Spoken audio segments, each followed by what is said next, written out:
সাধারণ নির্দেশ। WP West Bengal P অর্থাৎ ওয়েস্ট বেঙ্গল পুলিশে নিয়োগ করতে হচ্ছে একটি ইন্টারনেট সংযুক্তির একটি পোস্ট, যেখানে একটি নয় 3-4টি পোস্ট রয়েছে। সমস্ত কিছু আজকের এই ভিডিওতে জানাবো, ভিডিওটি সম্পূর্ণ দেখে থাকো। প্রার্থীদের অবশ্যই যোগ্যতার শর্তাবলী মনোযোগ সহকারে পড়তে হবে এবং অনলাইনে আবেদনপত্র পূরণ করার আগে পরীক্ষার যোগ্যতার বিষয়ে নিজেদের সন্তুষ্ট করতে হবে। তো দেখো, অনলাইনে আবেদন জমা দেওয়ার বাধ্যতামূলক, এর হার্ড কপি আবেদনপত্র গ্রহণ করা হবে না। অনলাইনে অ্যাপ্লিকেশন করতে হবে। প্রথমত এখানে বিজ্ঞপ্তি অনুসারে আবেদনপত্রটি অবশ্যই সম্পূর্ণ করতে হবে এবং শুধুমাত্র উপরে উল্লিখিত লিঙ্কের মাধ্যমে জমা দিতে হবে।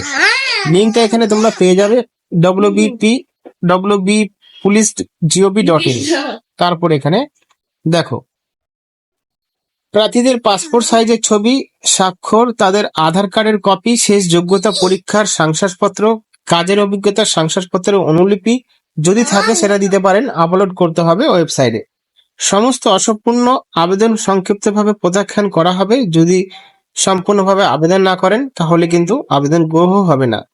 অনলাইন আবেদন প্রিন্ট আউট নিশ্চিত করুন। পৃষ্ঠা ও ভবিষ্যতের রেফারেন্সের জন্য প্রার্থীকে রাখতে হবে, যেটা অ্যাকনোলেজমেন্ট সেটা নিজের কাছে রাখতে হবে। আবেদনের শেষ তারিখের পর কোনো আবেদন জমা দেওয়া যাবে না। কবে রয়েছে আবেদনের শেষ তারিখ? এখানে আমরা দেখে নেব যে 23/8/24 রয়েছে এই আবেদন প্রক্রিয়াটি শেষ। তারপর এখানে আমরা যাব এই পরীক্ষার জন্য প্রার্থীকে কোনো ফি দিতে হবে না, বিনামূল্যে এখানে আবেদন করতে পারবে। প্রার্থীকে যোগ্যতার প্রতিটি ধাপ আলাদাভাবে পাস করতে হবে, যেমন অনলাইন পরীক্ষা, লিখিত পরীক্ষা যেখানে প্রযোজ্য, ব্যবহারিক পরীক্ষা যেখানে প্রযোজ্য, সাক্ষাৎকার ইত্যাদি। তার মাধ্যমে নিয়োগ করা হবে। প্রার্থীদের তাদের পরিচয়পত্র ফটোকপি আনতে হবে যখন পরীক্ষা হবে। পরীক্ষার দিন তাদের অনলাইন কল লেটারের প্রিন্ট আউট সহ এমন কোনো প্রার্থীকে পরীক্ষা বা সাক্ষাৎকারে উপস্থিত হতে দেওয়া হবে না যার কল লেটার পশ্চিমবঙ্গ পুলিশ অধিদপ্তর জারি করেনি। বোঝা গেল? সিনিয়র সফটওয়্যার, এখানে সিনিয়র সফটওয়্যার ডেভেলপার এবং সিস্টেম অ্যাডমিনিস্ট্রেটর নিযুক্তি সম্পূর্ণ চুক্তিভিত্তিক হবে। বাগদানের শর্তাবলী সরকারি নিয়ম অনুযায়ী হবে। বাগদান প্রক্রিয়া সম্পর্কিত সমস্ত যোগাযোগ পশ্চিমবঙ্গ পুলিশের ওয়েবসাইটের মাধ্যমে করা হবে। পরীক্ষার অংশগ্রহণের জন্য প্রার্থীকে কোনো টিএ প্রদান হবে না। কৃতপক্ষ যে কোনো প্রার্থীর আবেদন বাতিল করার অধিকার প্রাপ্য রয়েছে।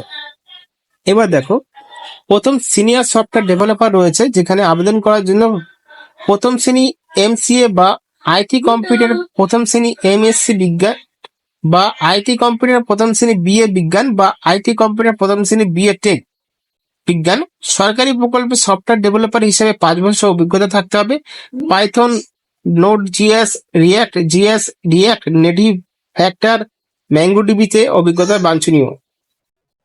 বেতন দেওয়া হবে 40,000 টাকা প্রতি মাসে। তারপর সফটওয়্যার ডেভেলপার প্রথম শ্রেণী এমবিএসসি, এমসিএ বা আইটি কম্পিউটার প্রথম শ্রেণী এমএসসি বিজ্ঞান বা আইটি কম্পিউটারের প্রথম শ্রেণী বিই বিজ্ঞান বা আইটি কম্পিউটার সায়েন্স প্রথম শ্রেণী B Tech.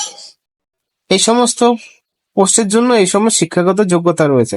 Software digital development, documentation এবং ইমপ্লিমেন্টেশন সাপোর্ট দক্ষতা সহ Python, node dot JS, react native, Flutter, ম্যাঙ্গোডিবিতে অভিজ্ঞতা বাঞ্ছনীয়। তারপর শেষ রয়েছে সিস্টেম অ্যাডমিনিস্ট্রেটর, বিটেক, বিএমসি বা এমএসসি ইএম সিস্টেম সার্ভারে L2 সার্টিফিকেশনের ডিটেলস দরকার। সিস্টেম সার্ভারে উইন্ডোজে এখানে শুধুমাত্র 29,000 টাকা দেওয়া হবে। এই 3টে ক্যাটাগরিতে নিয়োগ করা হচ্ছে। যারা অ্যাপ্লাই করতে চাও, ডব্লিউবিপিতে নিয়োগ করা হচ্ছে, তারা অ্যাপ্লাই করতে পারো।